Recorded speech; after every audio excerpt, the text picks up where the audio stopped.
السلام علیکم، میں ہوں سلمان حسن اور آپ دیکھ رہے ہیں اردو انٹرنیشنل۔ ناظرین، ایک بہت ہی افسوسناک خبر سے آپ کو آگاہ کر رہے ہیں کہ سینئر صحافی ارشد شریف کو کینیا میں کسی نے قتل کر دیا۔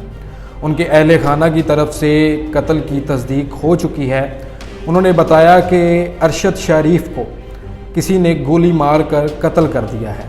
سینئر صحافی عمران ریاض خان ارشد شریف کی شہادت پر آبدیدہ ہو گئے اور ہاتھ جوڑ کر سپریم کورٹ سے انصاف کی اپیل کی۔ عمران ریاض خان نے بول نیوز کے رپورٹر سے بات کرتے ہوئے کہا کہ ارشد شریف کی والدہ کی یہ خواہش ہے کہ ان کے بیٹے کو باعزت پاکستان میں لا کر عزت کے ساتھ تدفین کی جائے۔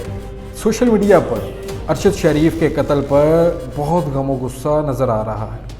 بہت سے صارفین نے ایک بڑے ادارے کے سربراہ کی تصویریں بھی لگائیں۔ انتہائی افسوسناک بات ہے کہ ایک سینئر صحافی کو دوسرے ملک میں گولی مار کر بے رحمی سے قتل کر دیا جاتا ہے۔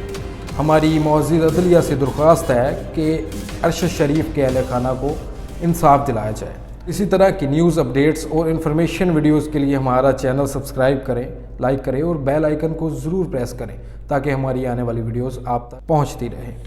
اللہ آپ سب کو اپنے حفظ و ایمان میں رکھے۔ مجھے دیں اجازت، جڑے رہیں اردو انٹرنیشنل کے ساتھ۔